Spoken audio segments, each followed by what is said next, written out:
ನಮಸ್ಕಾರ ಟೈಗರ್ಸ್. ನಿಮ್ಗೆ ಆಲ್ರೆಡಿ ತಮ್ನೆಲ್ನ ನೋಡಿ ಗೊತ್ತಾಗಿರ್ತಿದೆ ನಾನಿವತ್ತು ಏನು ಮಾಡ್ಸಕ್ಕೆ ಹೋಗ್ತಾ ಇದ್ದೀನಿ ಅಂತ. ಇವತ್ತು ನನ್ನ ಜಾವಾ ಕ್ಲಾಸಿಕ್ 300 ಗಾಡಿಗೆ DB ಕಿಲ್ಲರ್ನ ರಿಮೂವ್ ಮಾಡ್ಸೋಕ್ಕೆ ಹೋಗ್ತಾ ಇದ್ದೀನಿ ಗುರು.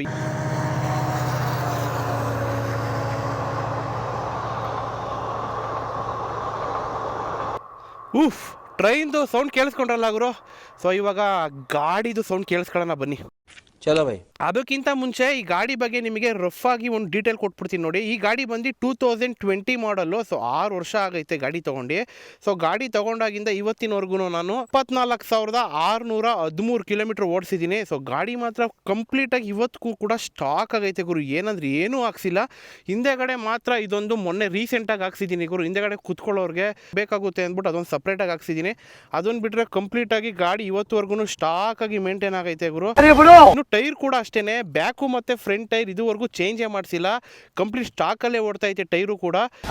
ಇದು ನಮ್ಮ ಬೆಂಗಳೂರಿಗೆ ಮೊದಲನೇ ಜಾವಾ ಗಾಡಿ ಇದು. ಅದು ವೈಟ್ ಕಲರ್ ಅಲ್ಲಿ ಬೆಂಗಳೂರಿಗೆನೆ ಫಸ್ಟ್ ಗಾಡಿ ಅಂದ್ರೆ ಇದೇನೆ. ಸೊ ಗಾಡಿ ಬಿಟ್ಟಾಗ್ಲೇನೆ ಬುಕ್ ಮಾಡಿ ತಗೊಂಡಿರೋಂಥ ಗಾಡಿ.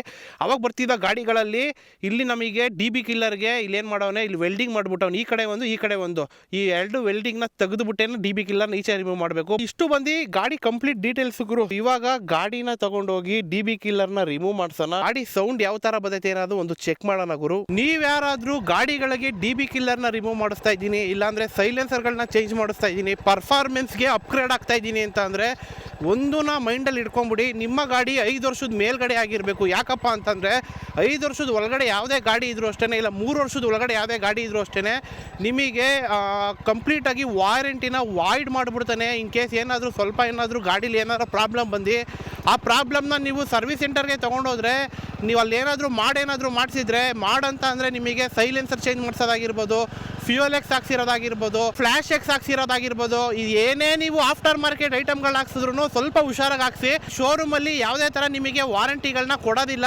ಕಂಪ್ಲೀಟಾಗಿ ವಾಯ್ಡ್ ಮಾಡಿಬಿಡ್ತಾರೆ.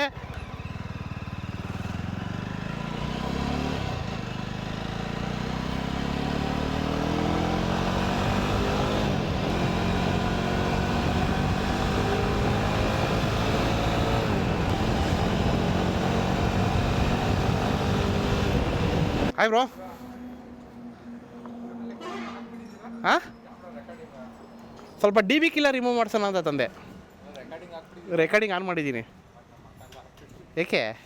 ಚೆನ್ನಾಗಿದ್ದೀರಾ ಬಿಡಿ ಬ್ರೋ. ನೋಡ್ಬಿಟ್ಟು ಇನ್ನೊಂದು 5-6 ಜನ ಹುಡುಗಿರು ಮೆಸೇಜ್ ಮಾಡ್ತಾರೆ. ಏರ್ ಫಿಲ್ಟ್ರ್ ಹೈಪರ್ ಫ್ಲೋ ಐತೆ ಬ್ರೋ. ಇದರಲ್ಲಿ BMC ಏರ್ ಫಿಲ್ಟ್ರ್ ಇಲ್ಲ, ಮತ್ತು K&N ಏನಿಲ್ಲ, ಬರೀ ಯಾವುದೋ ಹೈಪರ್ ಫ್ಲೋ ಅಂತೆ. ಅದು ಯಾವುದೋ ಬೇರೆ ಬ್ರ್ಯಾಂಡ್. ಅದು ಅವಾಗ ಫಸ್ಟೇ ಕೇಳ್ತಾರೆ ಹೈಪರ್ ಫ್ಲೋ ಅಂತೆ. ಅದು ಬಟ್ ಕಮ್ಮಿ ಐತೆ, 3,500 ಆಯ್ತು. ಅದು ಕಡೆ ಒಂದು RX 135 ಇದೆ. ಗಾಡಿ ಫುಲ್ಲು ಕಂಪ್ಲೀಟಾಗಿ ಸ್ಟಾಕಾಗಿ ರೆಡಿ ಮಾಡಿಬಿಟ್ಟವ್ರೆ ಗುರು.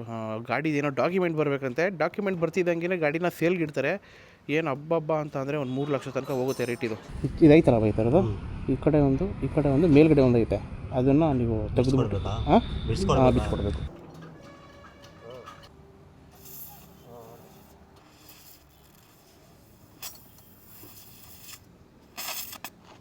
ಎರಡೂ ಕಡೆದು ನಾವು ವೆಲ್ಡಿಂಗ್ ಪಾರ್ಟ್ಸ್ನ ತೆಗಿಬೇಕು ಗುರು.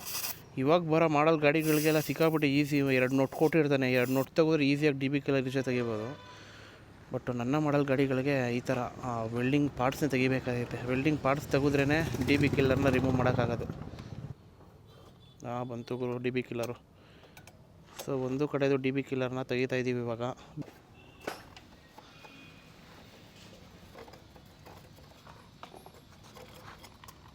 ಸಖತ್ ಉದ್ದ ಬರುದಲ್ಲ ಬೈ ಇದು. ಅಷ್ಟೇ ಅನ್ಕೊತೀನಿ ಬೈ. ಒಂದು ಕಡೆದು DB ಕಿಲ್ಲರು ರಿಮೂವ್ ಮಾಡಿದ್ದೀವಿ ಗುರು. ಯಪ್ಪ ಏನು ಗುರು ಇಷ್ಟು ಉದ್ದ ಐತಿದು ಯಪ್ಪ. ಸೊ ಇನ್ನೊಂದು ಏನಪ್ಪ ಆರ್ಡ್ರ್ ಮಾಡ್ತಾರೆ ಅಂದರೆ, ಈ ಕಡೆ ಒಂದು ನಮಗೆ ಇಲ್ಲಿ ಕ್ಯಾಪ್ ಕಾಣ್ತಾಯಿತ್ತಲ್ಲ ಗುರು. ಸೊ ನೋಡಿ ನಿಮಗೆ ಬೆಳಕಿಗೆ ತೋರಿಸ್ತೀನಿ ಒಂದು ನಿಮಿಷ. ಇಲ್ಲಿ ಸ್ವಲ್ಪ ಓಪನ್ ಆಗಿದೆಯಲ್ಲ, ಈ ಕ್ಯಾಪು ಕ್ಲೋಸ್ಡ್ ಇರುತ್ತೆ. ಸ್ವಲ್ಪ ಎಷ್ಟು ಬೇಕು ಅಷ್ಟು ರೇಷಿಯೋ 25 ರೇಷಿಯೋದಲ್ಲಿ ಏನು ಮಾಡಿರ್ತಾರೆ, ಸ್ವಲ್ಪ ಇದು ಮಾಡಿರ್ತಾರೆ. ಸೊ ಈ ರೇಷಿಯೋದಲ್ಲಿ ಮಾತ್ರ ಗಾಳಿ ಹೋಗ್ತಾ ಇರುತ್ತೆ. ಸೊ ಅದರಿಂದ ನಮಗೆ ಸೌಂಡು ಸಿಕ್ಕಾಪಟ್ಟೆ ಕಮ್ಮಿ ಬರುತ್ತೆ. ಇನ್ ಕೇಸ್ ನಾವು ಅಲ್ಲಿ ಒಳಗಡೆ ಇರೋವಂಥ ರೇಷಿಯನ್ನು ತೆಗೆದುಬಿಟ್ಟು ವೆಲ್ಡ್ ಮಾಡಿಸ್ಕೊಂಡ್ರೆ ಇನ್ನೂ ಮಸ್ತಾಗಿ ಬರುತ್ತೆ ಅಂದ್ಕೊಳ್ಳಿ.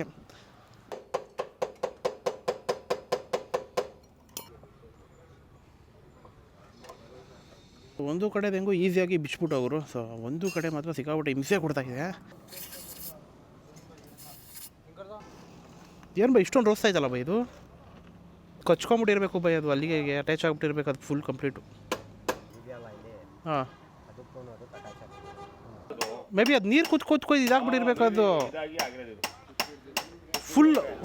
ಫುಲ್ ರೇಡಿಯಸ್ ಆಗಿಲ್ಲ ತಾನೇ, ಬರೀ ಫ್ರಂಟ್ ಮಾತ್ರ ತಾನೇ ಅದು ಬ್ಲಾಕ್ ಆಗಿರೋದು. ಹಾಂ,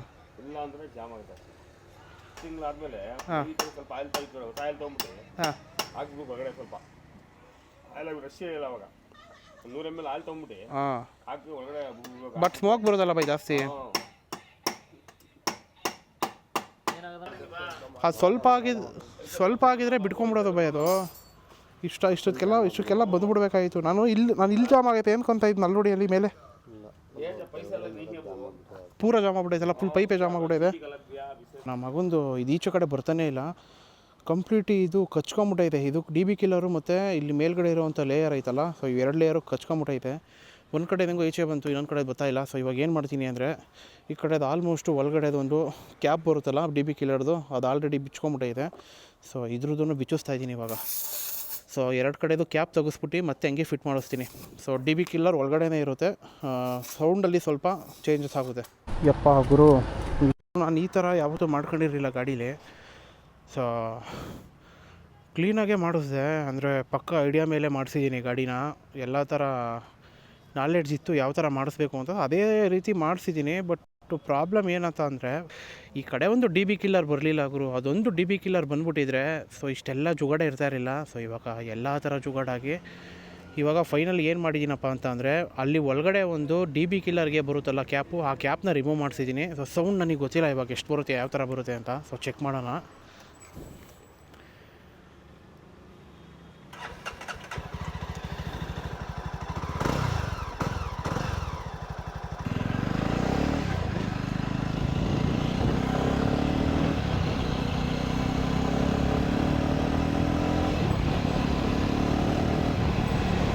ಸ್ವಲ್ಪ ನನಗೆ ಸೌಂಡಲ್ಲಿ ಸ್ವಲ್ಪ ಡಿಫ್ರೆನ್ಸ್ ಗೊತ್ತಾಗ್ತೈತೆ, ಬಟ್ ಹೆವಿ ಲೌಡ್ ಏನು ಬರ್ತಾಯಿಲ್ಲ. ಸೊ ಮೀಡಿಯಮಾಗಿ ಒಂದು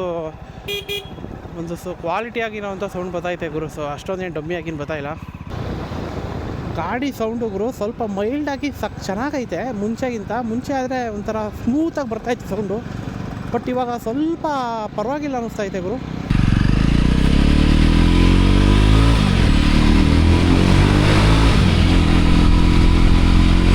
ಬೆಳಗ್ಗೆ ಹೊತ್ತು ಗಾಡಿದು ಸೌಂಡು ನಾವು ಕ್ಲಿಯರಾಗಿ ಕೇಳಿಸ್ಕೊಳಕ್ಕಾಗಲ್ಲ ಗುರು. ಯಾಕಂತಂದರೆ ಟ್ರಾಫಿಕ್ಕು ಮತ್ತು ಅಕ್ಕಪಕ್ಕ ತಿರುಗಾಡ್ತಾ ಇರ್ತಾವಲ್ಲ ಗಾಡಿಗಳು.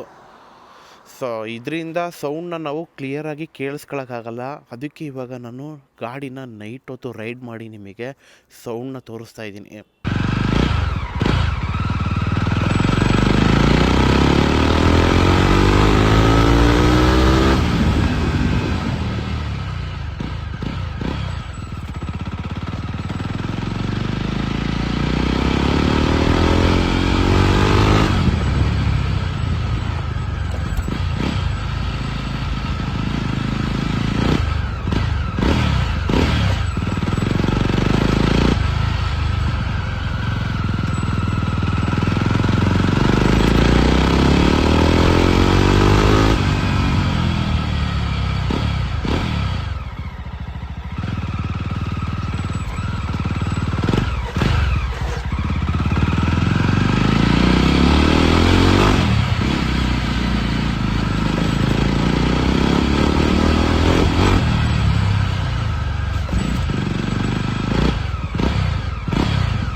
ವಿ ಕಿಲ್ಲರ್ ತೆಗ್ಸೋವಂಥ ಆಪ್ಷನ್ನು ಎಲ್ಲ ಗಾಡಿಗಳಲ್ಲೂ ಕೊಟ್ಟಿರಲ್ಲ ಗುರು, ಕೆಲವೊಂದು ಗಾಡಿಗಳಲ್ಲಿ ಮಾತ್ರ ಕೊಟ್ಟಿರ್ತಾರೆ.